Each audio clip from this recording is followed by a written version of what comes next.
네, 안녕하세요. 솔리드웍스 고객 여러분. 시뮬리아웍스 웨비나에 오신 걸 환영합니다. 오늘 웨비나는 우리가 그 시뮬레이션을 위한 재료 보정이라는 주제로 웨비나를 약 40분 정도 하게 될 건데요. 오늘은 스페셜 게스트로 노드 데이터의 정동훈 차장님께서 참석을 해주셨습니다. 안녕하세요. 네, 안녕하십니까. 예, 차장님, 저는 개인적으로 잘 알고 친분도 있지만 오늘 또 이제 처음 보시는 고객분들도 계실 수가 있기 때문에 네. 자기소개 한 30초 시작. 네. 네, 안녕하십니까.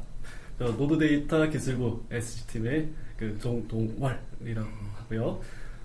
주로 이제 구조 해석을 담당을 하고 있습니다.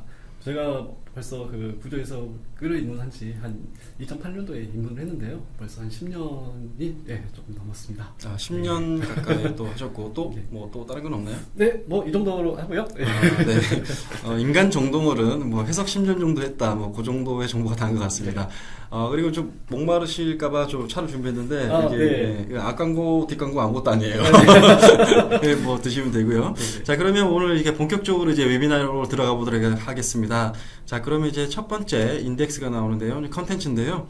시뮬리아 웍스 소개를 제가 간단하게 하고요. 그 다음에 머티리얼에 대한 개요, 시험, 그리고 시뮬레이션을 위한 어떤 머티리얼 모델, 그리고 마지막으로 가장 중요한 머티리얼 칼리브레이션이라는 기능에 대해서 살펴보도록 하겠습니다. 자, 시뮬리아 웍스를 제가 소개를 잠깐 해드릴 건데요. 여러분들께서 알고 계시다시피 3D 익스피리언스 플랫폼이라고 하는 다소 시스템이 개발한 비즈니스 플랫폼이 있습니다. 이 플랫폼 내에서 우리가 디자인, 엔지니어링, 거버넌스, 시뮬레이션, 매니팩처링, 프로덕션 모두 다 할 수 있는데, 오늘은 저희들은 다소 시스템이 자랑하는 해석 전문 브랜드인 시뮬리아와 솔리드웍스의 어떠한 그 결합체라고 볼 수 있는 시뮬리아 웍스에 대해서 주제를 웨비나를 시리즈를 계속 하고 있습니다. 그렇기 때문에 이제 솔리드웍스를 사용하신 기존 여러분들과 같은 고객분들께서는 이제 어드밴스드 시뮬레이션을 좀 더 이전보다는 손쉽게 하실 수가 있는 것이죠. 자, 그 다음에 우리가 시뮬리아 웍스에서 도입 가능한 롤이 있습니다. 자, 롤이라고 하는 것은 무엇이냐면 우리가 어떠한 어플리케이션의 패키지라고 보면 되는데요. 구조 해석자를 위한, 유도 해석자를 위한, 또는 사출 성형 해석자를 위한 패키지가 따로 있는데, 그것을 바로 우리는 롤이라고 할 수가 있습니다. 오늘 정동원 차장님께서는 이제 스트럭처럴 메카닉스 엔지니어라고 하는 저희가 제공하는 최상위 롤을 통해서 어떤 머티리얼 칼리브레이션 앱이 어떠한 역할을 하는지 간단하게 설명을 해주실 예정입니다. 스트럭처럴 애널리시스에 관련된 롤이 4가지가 있는데요. 보시는 것처럼 스트럭처럴 디자이너, 스트럭처럴 엔지니어, 스트럭처럴 퍼포먼스 엔지니어, 스트럭처럴 메카닉스 엔지니어, 영어 발음이 힘드네요. 네, 있는데 일단 디자이너와 엔지니어 레벨은 선형 해석을 기반으로 하고 있고, 퍼포먼스 엔지니어와 메카닉스 엔지니어는 우리가 이제 비선형 정적 해석이라든지 비선형 동적 해석 이런 것들을 수행할 수 있는 롤로 보시면 될 것 같습니다. 자, 그러면은 오른쪽 밑에 쫙 보시면은 머티리얼 칼리브레이션이라고 하는 요러한 앱이 딱 보이는데요. 이것을 통해서 우리가 엔지니어링에 활용할 수 있는, 즉 시뮬레이션에 활용할 수 있는 재료 모델을 손쉽게 구성할 수 있다고 하니 웨비나를 끝까지 봐주시면 좋을 것 같습니다. 자, 머티리얼 개요부터 좀 들어가 볼게요. 자, 재료란 무엇인가, 이렇게 좀 이렇게 도입된 것 같은데 차장님 어떤 얘기를 해주시고 싶어서 이런. 네네. 먼저 그 재료란 그 사전적 의미로서 한번 정의를 해볼까요? 네네. 사전적 의미로서 재료란 여러 물건을 만드는데 사용되는 원료 물질이다. 네네. 라고 이제 얘기할 수가 있겠고요. 네네. 자, 그렇다면은 인간에게 왜 재료가 소중할까요? 물건을 만드는 데 필요하지 않을까요? 뻔한 질문을 하시네. 예. 네. 생활도구를 무슨 재료로 사용해서 만들었냐에 따라서 인류 문화사의 시대를 결정을 지을 수가 있겠습니다. 현대에 있어서는 자동차도, 배도, 이런 로켓도 사용하는 물건이라 볼 수 있는 거니까요. 흔히 얘기해서 석기 시대, 청동기 시대, 철기 시대를 이제 구분할 정도로 아주 이제 중요하다는 거죠. 예, 역사 스페셜 아닙니다. 네. 그러면 이제 공업 재료. 그러면 이제 공업 재료란 이제 각종 공업이나 산업 제품을 만드는데 사용되는 원료 소재에 대한 넓은 의미라고. 네, 좀 너무 넓네요. 네. 그러면 이제 기계 재료로 조금 한정해 볼까요? 네네. 각종 기계, 기구, 구조물, 생활용품 등을 만드는 소재로서 자동차, 조선, 항공우주, 그다음에 금형 재료 등을 이제 포함해서 일컫는 의미라고 보시면 이제 되겠습니다. 구조 해석이라고 한다면 우리가 여기서 얘기하는 메카니컬 머티리얼, 기계 재료에 해당된다고 볼 수 있을 것 같네요.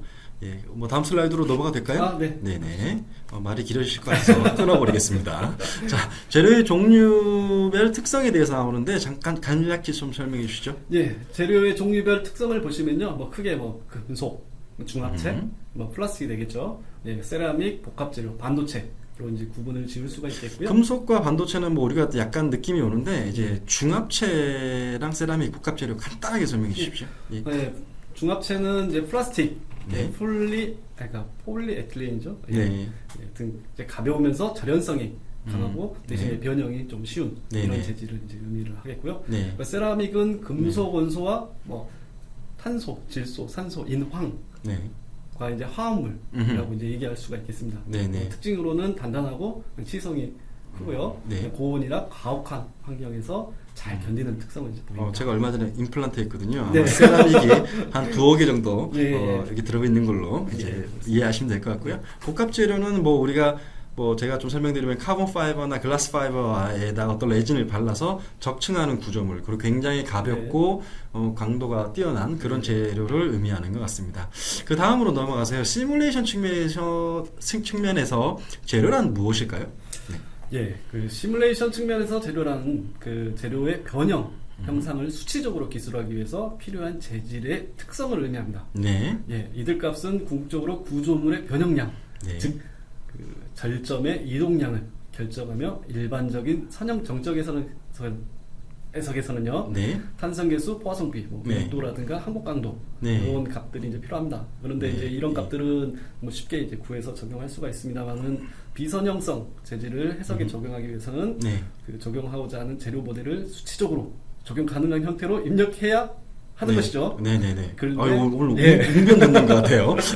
좋습니다. 네네. 네, 근데 이제 이런 작업은 이제 결코 쉬운 작업이 아니겠죠. 그렇죠. 네, 쉽지 이를 않을 것 같습니다. 해석에 적합한 형태로 변환해서 적용해야 된다는 것이겠죠. 예. 그래서 아래쪽에 보시면 금속이라든지 목재라든지 고무 같은 것들이 있을 수가 있고, 우리가 구조 해석을 하게 되면 결국에는 종국에는 우리가 노드의 절전 변이를 통해서 많은 물량을 얻어야 되는데 그 변이를 결정짓는 것이 외력에 대해서 바로 재료의 성질이죠. 그런 기계적 성질을 잘 우리가 모사하고 잘 입력해야만 우리가 이제 유효한 시뮬레이션 결과를 얻을 수 있기 때문에 재료도 굉장히 시뮬레이션에서는 중요한 요소 중에 하나입니다. 네.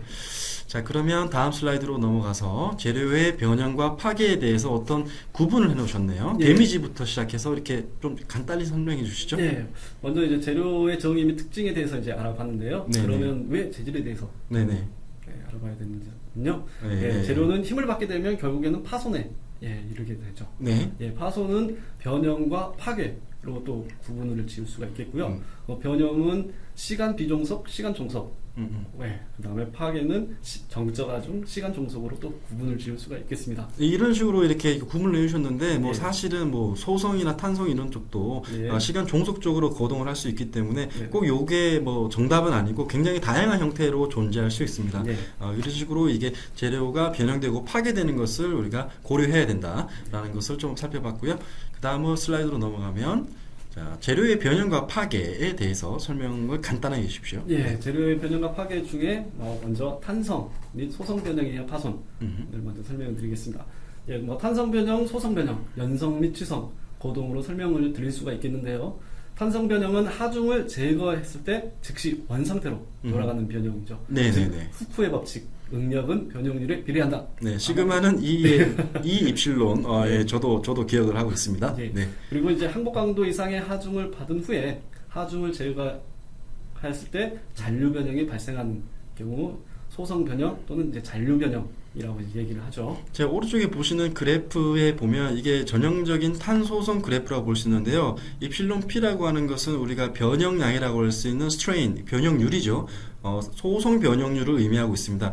2번이라고 하신 게 아마 차장님께서 말씀하신 어떠한 그 탄성 변형 영역을 지나서 다시 돌아오지 못할 다리를 건너버리는 거죠. 그렇죠.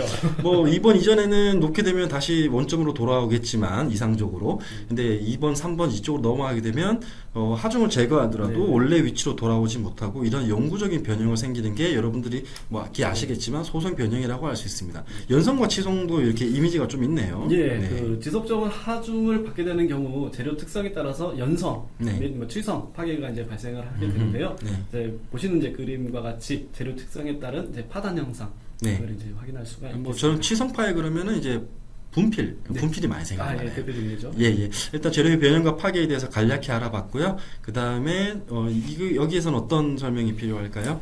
예, 그 크립 변형에 의한 파손, 뭐 충격에 의한 파손, 뭐 반복 하중에 의한 파손, 그다음 뭐 조합된 파손 형태로 또 이제 나눌 수가 있겠는데요.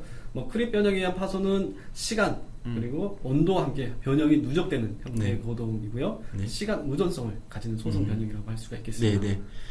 예, 충격 하중에 의한 파손은 말 그대로 충격 하중에 의한 취성 파괴. 네, 아주 짧은 시간에 이제 그 충격이 가해지는 경우. 예. 네. 피로에 의한 파손은 고주기 또는 이제 저주기에 의한 파손. 그 다음에 열 피로 파괴.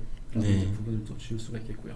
그 다음에 조합된 파손 형태는 접촉 피로, 즉 이제 마찰에 의한 네. 닿는 현상에 의해서 파손 등이 발생할 수 있는 경우를 네, 구분 지을 수가 뭐 있습니다. 하여튼 파손의 형태는 굉장히 여러 가지가 있는데 그거에 따라서 적합한 재료 그 해당 재료에 적합한 어떤 그 공학적 정의가 필요하기 때문에 네. 뭐 좀 살펴봤습니다.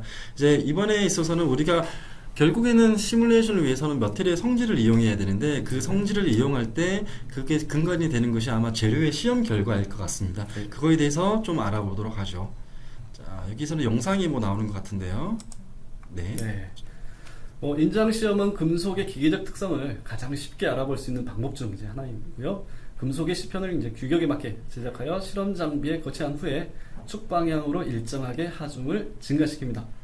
그리고 이에 따른 응력 변형 선도를 실시간으로 현재 이제 보시는 바와 같이 얻을 수가 네. 있고요. 장비가 되게 좋아 보여요. 네, 현재 행복감도 지점을 지나고요. 현재 이제 네킹 현상을 이제 확인할 수가 있겠습니다. 네, 엿가락처럼 늘어나고 있습니다. 끊어져 네. 버렸네요. 예.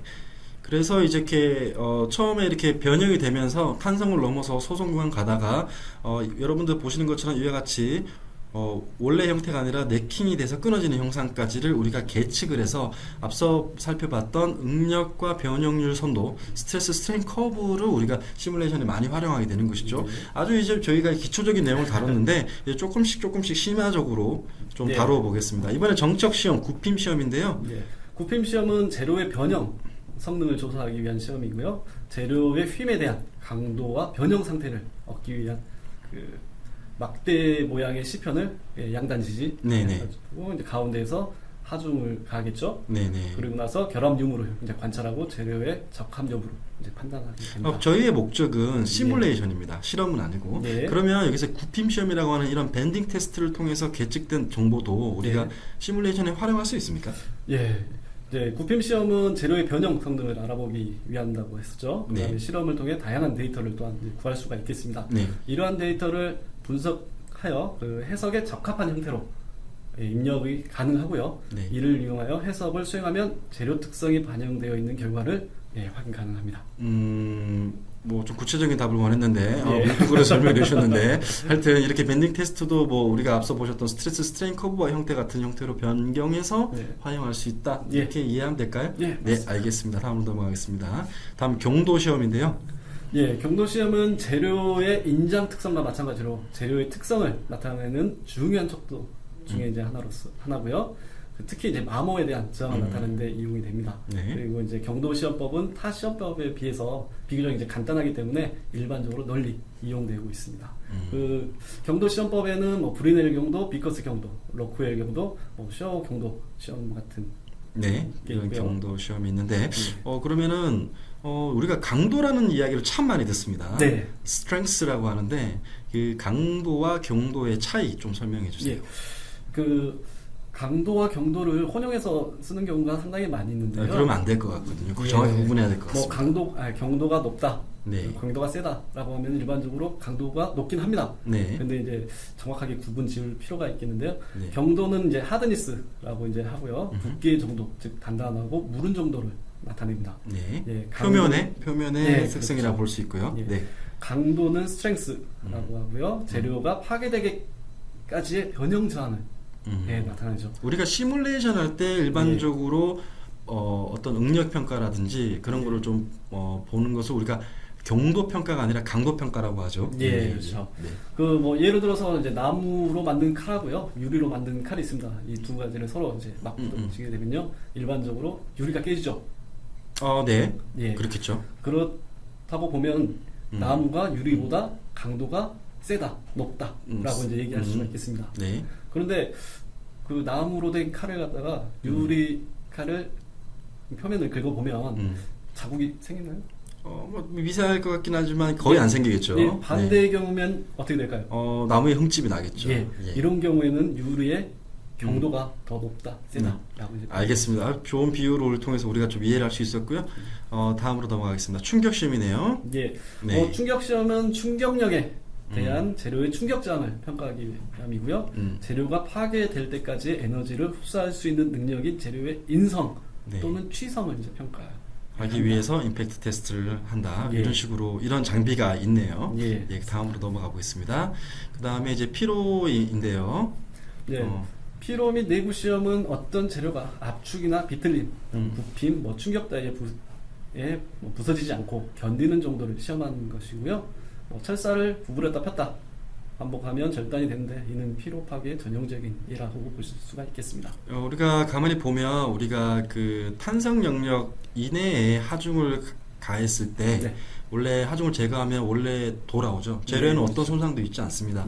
하지만은 우리가 어떤 탄성 영역 내 응력을 보이더라도 그 횟수를 100만 사이클, 200만 사이클로 늘리게 되면 이렇게 재료가 파괴되는 크랙이 발생하는 물리적 현상이 발생하게 되는데 그런 것들을 위해서는 동적 시험을 통해서 이제 재료의 특성을 파악할 수 있는 거죠. 이 가운데 보시면은 넘버 오브 사이클과 스트레스에 대한 SN 선도라고 하는데 이것은 바로 가한 횟수와 발생한 응력의 관계가 있고 예를 들어서 어떤 이런 특정 응력에서 이 정도의 사이클이 있으면 이 재료가 끊어지더라 이 시편이 끊어지더라 이런 것들을 저희들이 알 수 있는 것이죠. 이걸 피로 해석할 때 꼭 필요한 내용이기 때문에 SN 커브는 이런 식으로 구성된다라고 이해하시면 될 것 같습니다. 자, 그 다음에 금속 인장 시험에 대해서 조금 더 구체적으로 살펴볼까요? 네. 앞에 설명드린 인장 테스트를 하게 되면요, 응력 변형률 선도를 이제 얻게 되는데요. 이 선도를 이용해서 그 재료의 항복 강도, 즉 이제 탄성 계수를 이제 구하게 됩니다. 응력이라는 것은 외력에 대한 물체의 내부에 저항하는 을 이제 단위 면적당 라는 건데요. 쉽게 설명하면 그냥 단위 면적당 받는 힘이라고 이제 표현할 수가 있겠고요. 변형률은 외력에 의해 물체가 늘어나거나 줄어드는 비율을 의미합니다. 네. 네, 그래서 이제 인장 테스트를 통해서 공칭 응력, 공칭 변형률 등을 이제 구할 수가 있겠고요. 또한 하중에 적용할 때 단면적에 대한 변화를 고려해서 진응력, 진변형률 이를 또 구하게 됩니다. 예, 말씀하셨던 것처럼 우리가 이렇게 변형이 스트레인이 진행됨에 따라서 이 단면적이 이렇게 줄어들게 됩니다. 이 단면적을 줄어드는 것을 추적해가면서 스트레스와 스트레인을 꼭 계산을 하면 이것을 true stress, true strain이라고 하는데 우리가 일단 좀 엔지니어링적으로 사용하기 쉽게 하기 위해서 이 길이라든지 어떠한 그 면적을 고정한 상태, 초기 상태를 고정한 상태에서 우리가 스트레스를 뽑는 거, 스트레인을 뽑는 거 이런 경우를 우리가 엔지니어링 스트레스, 엔지니어링 스트레인이라고 하고 우리가 해석에는 이 두 가지를 많이 사용을 하게 되죠. 그런 내용에 대해서 짚어봤고요. 탄성 고동에 대해서도 좀 간단히 알아볼까요? 예, 재료가 이제 하중을 받으면 탄성 고동을 하다가 소성 영역에 이제 진입을 하게 됩니다. 네네. 전단 계수 및 전단 응력, 이런 부분들도 응력, 인장 테스트와 같이 이제 전단 테스트를 통해 이제 얻을 수가 있겠고요. 탄성 구간에서 후크의 법칙을 이용하여 보시는 바와 같이 값들을 구할 수가 있겠습니다. 네, 지금 보시는 것처럼 우리가 시그마는 E 입실론이라고는 훅의 법칙이 있고요. 그 다음에 영스 모듈러스가 있는데 요 두 가지 정도만 알아도 우리가 G값이나 이런 뿌아종비는 알아야 되겠네. 이런 것들을 통해서 이런 물리량들을 뽑을 수가 있는데 요를 통해서 우리가 선형 해석은 충분히 커버를 할 수 있는 것이죠. 오른쪽에 보면은 이제 그 열 팽창 계수, 열 전도열 계수는 우리가 응력 스트레스를 그 하중에 대한 거를 계산할 때는 필요는 없지만 우리가 열과 관련된 그런 것들을 할 때는 좀 필요한 값입니다. 재질 감쇄비 같은 경우에는 사장님 잘 아시겠지만 댐핑이라는 게 워낙 복잡하고 이게 수학적으로 계산하기 어렵기 때문에 때문에 예. 좀 이렇게 우리가 어썸션하거나 그렇게 사용해야 되는 게 있죠. 선형 정적 해석에서 사용되는 물성 정보가 이런 것들이 있다라는 것을 한번 살펴봤습니다. 다음으로 이제 구조 해석을 위한 시뮬레이션을 위한 재료 모델인데요. 이 부분은 이제 좀 중요한 내용이니까 좀 주의 깊게 들으셨으면 좋겠어요. 네. 먼저 이제 가소성에 대해 설명을 드리면요. 고체가 외부에서 탄성 한계 이상의 힘을 받게 되면 이제 형태가 이제 바뀌게 되는데요. 그 뒤에 힘이 없어져도 본래 모양으로 돌아가지 않는 성질을 의미합니다. 예, 아까 뭐 우리가 짚어봤던 2번 이상의 2번 이상의 이 지점을 이제 플라스틱하다라고 얘기하는 거죠. 맞습니다. 이때 뭐 냉각 가공 또는 뭐 소성 변형에 의해 재료가 단단해져서 강도, 경도는 이제 상승을 하고요. 연신율, 단면 수축률 저하되는 현상으로 변형 경화 또는 이제 스트레인 하드닝이라고 얘기를 합니다. 네. 그리고 이제 매트리얼 칼리브레이션은 아바쿠스 모델을 이제 사용하는데요. 네, 저희 플랫폼의 스트럭처럴 메카닉스 엔지니어 롤 안에 포함되어 있는 애플리케이션 앱 중에 하나가 머티리얼 칼리브레이션인데 그 아바쿠스 머티리얼 모델을 그대로 사용을 하고 있습니다. 네. 아바쿠스는 이제 고급 비선형 재료 모델을 모델로 하는 강력한 기능을 이제 포함하고 네, 머티리얼 모델이 많이 있죠. 네. 그리고 재료 모델은 유한 요소 분석을 실행하지 않고도 신속하게 평가할 수가 있다는 거고요. 네. 선형 재료 모델도 사용할 수가 있습니다. 아래 있는 식은 우리가 이게 나와 있는 시그마를 추정하는 2번 이외에 소속 영역을 추정하는 식으로 보이는데요. 자세한 설명은 다음 슬라이드에 있는 것 같은데 넘어갈까요? 아니 여기서 해야 돼요? 알겠습니다. 짧게 짧게. 네. 금속의 탄소성 재료 모델은 일반적으로 수학적 방정식으로 이제 아래식과 같이 이제 표현할 수가 있겠습니다. 네네. 이는 이제 방정식을 사용하여 재료의 고동, 네. 구성을 이제 얻어냄과 동시에요. 재료의 반응은 하나 이상의 파라미터로 정의될 수가 있고요. A, B, N이 보이네요. 예. 네. 파라미터 수는 재료를 대표하는 성질에 따라 변경될 수 있습니다. 네. 시험 데이터에 대해 수학적 모델 적합성은 정확도와 방정식과 파라미터에 따라 또 달라질 수가 있겠죠. 쉽게 얘기하면 2번 이후에 일디점의 커브의 형태를 이런 식으로 표현할 수가 있는데 우리는 A, B, M만 결정을 하면 된다. 그리고 안에 있는 입실론 PL이라고 하는 것은 소속 영역에 대한 플라스틱에 대한 스트레인이죠. 맞습니다. 네. 다음으로 보시면 좀 더 심도 있게 이야기하기 전에 플랫폼에서 제공하는 재료 모델의 범주가 이런 식으로 있어요. 처음에 보면 선형 탄성, 우리가 잘 알고 있는 선형 탄성, 그리고 우리가 살펴보고 있는 탄소성 재료가 있고요. 그 다음에 비스코 일라스틱, 하이퍼 일라스틱, 하이퍼 폼, 비스코 플라스틱에 대해서 간단하게 설명 좀 부탁드리겠습니다. 비스코 엘라스틱과 비스코 플라스틱을 같이 설명드리는 게 이제 좋을 것 같은데요. 네네. 그에 대한 이제 재료 고동은 일정한 하중에서 클리프, 그다음에 시간에 따른 변형 후 하중 제거, 일정한 변형에서 응력 완화, 시간에 따른 클리프 파열과 같은 다양한 방식으로 나타나게 되고요.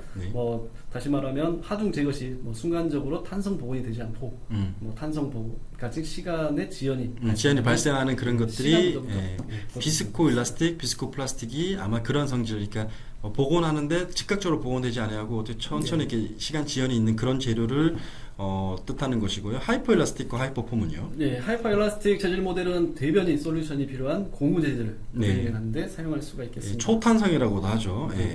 그리고 하이퍼 폼 재료의 일반적인 예는 폼의 우수한 에너지 흡수 특성을 활용하여 쿠션, 압축에 대해서 패딩, 그리고 포장 재료들을 예로 들 수가 있겠습니다. 그런 것들이 이제 그 3D 익스피리언스 플랫폼 내에서 있는 재료 모델을 활용하면 여러분들이 이와 같은 재료를 활용할 수가 있는 것이죠. 잠시만요. 다시 돌아가서 이 커브는 아까 고무에 대한 그 어떤 하중을 줬다 뺐다 이거를 하는 거네요. 맞습니다. 우리 이러한 형태로 나타나게 되는데 아무리 고무라고 하더라도 일정 하중과 사이클이 넘어가게 되면 이런 식으로 영구적인 변형이 발생을 합니다. 맞습니다. 이 커브에 의하면. 다음으로 이제 온도와 스트레인 레이트라고 하는 주제에 대해서 좀 이야기해 봐야 되는데요. 일반적으로 이제 금속의 비탄성 고동에 대해서는 일정한 온도와 변형 속도에 대해서 고려를 하게 됩니다. 비탄성 고동, 소성 고동이랑 비슷하게 보시면 되고요. 그런데 이제 그 변형률 속도 네. 그리고 온도 효과는 금속의 비탄성 고동의 국부적인 네. 문제에 대한 이해를 하기 위해서는 네. 아주 이제 중요한 문제겠죠. 네네네. 예. 보시는 보시는 아래의 그래프와 같이 온도가 증가함에 따라 항복 능력의 선형적인 감소가 이제 발생을 하죠. 이런 식으로 우리가 가정을 해서 사용할 수도 있고 이 실험에 대해서 이제 예측을 해보면 온도가 높아질수록 이렇게 뭐 느낌상 이제 금속이 약간 물렁물렁해지는 네, 느낌이니까 맞습니다. 이런 식으로 커브가 이렇게 좀 네. 강도가 떨어지는 이런 현상이 나타나나 보네요. 예, 이를 이제 열연화, 열연화, 예, 네, 연화라고 능력의- 합니다. 예, 네. 응력의 감소죠. 예. 네. 네. 그리고 이제 우측 그래프를 보시게 되면 음. 변율 속도가 높아질수록 항복 능력이 증가되는 현상. 전체적으로 확인할 수가 커브가 이제 그 옵셋이 되는 느낌이에요. 그러니까 이것을 좀 우리가 물리적으로 이해해 보면 스트레인 레이트라고 하는 것은 하중의 속도와 연관이 있는 것 같아요. 예. 그렇죠. 빠르게 누르면은 스트레인이 커지니까 여기서 레이트는 약간 속도의 개념으로 보면 될 것 같고 스트레인 레이트가 커질수록 구조물이 약간 스티프해진다.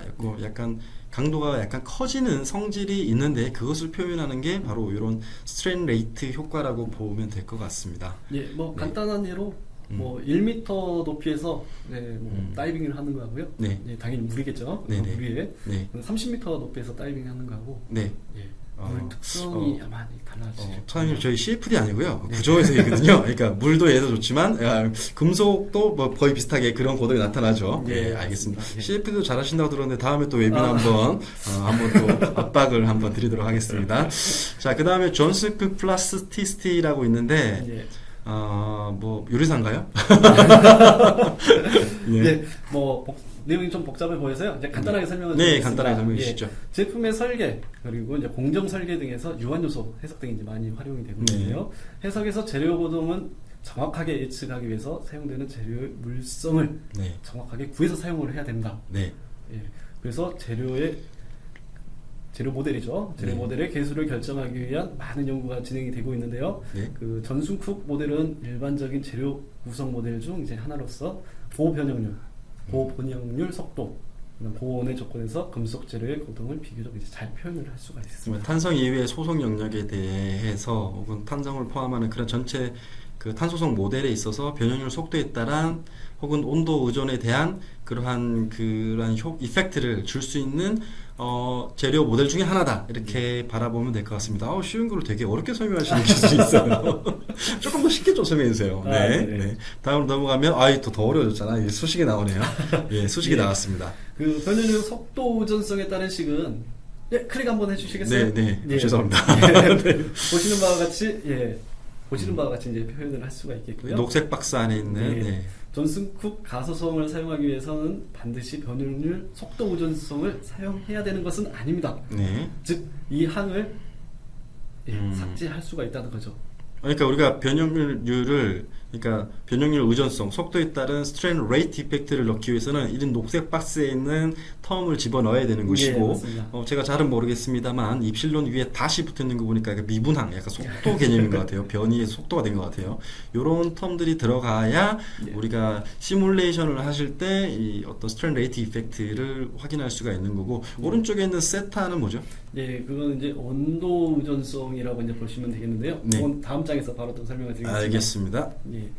존슨쿡 가소성은 경화 법칙과 같은 특정한 분석이 이제 사용되고요. 네. 항복 능력을 클릭 한번 해주시면요. 네. 예, 이와 같이 이제 표현할 수가 있습니다. 네.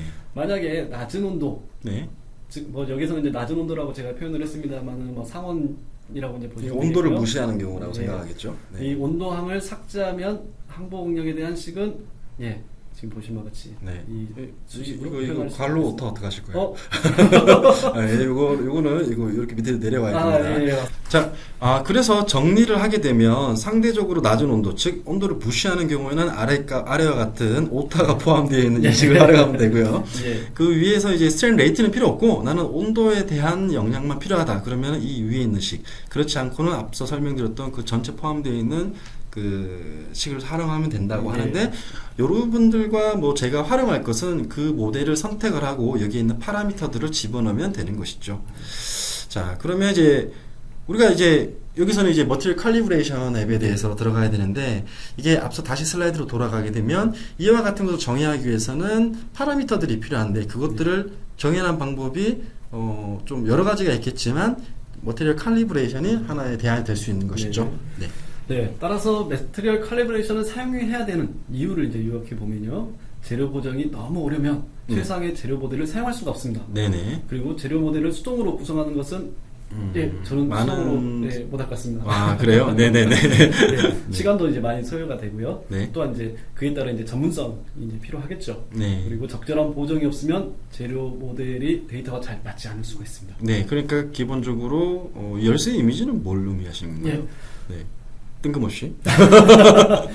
그래서 이 매트리얼 칼리브레이션, 즉 재료 보정은 시뮬리아 웍스 재료 모델의 문을 여는 열쇠라고 이제 할 수가 있겠습니다. 네, 있으면은 뭐 머티리얼 칼리브레이션 앱을 사용하시게 되면은 뭐 여러분들이 가지고 계신 재질 데이터라든지 어떤 실험치라든지 혹은 적용하고자 하는 그런 재료의 양력을 손쉽게 정의할 수 있다라고 이해를 하면 될 것 같습니다. 그래서 머티리얼 칼리브레이션으로 직접 넘어가서요. 시뮬리아 웍스에서는 이처럼 매우 다양한 그 재료 모델을 제공하고 있죠. 왼쪽에 보실지 모르겠습니다만 이쪽에는 이제 우리 구조 해석을 위한 재료 모델뿐만 아니라 플루이드 보이시죠? 이런 유동 해석 혹은 어떤 플라스틱 사출 성형 해석과 마찬가지로 시뮬레이션 전반적으로 사용할 수 있는 머티리얼 모델을 정의할 수 있는 이런 환경을 제공하고 있습니다.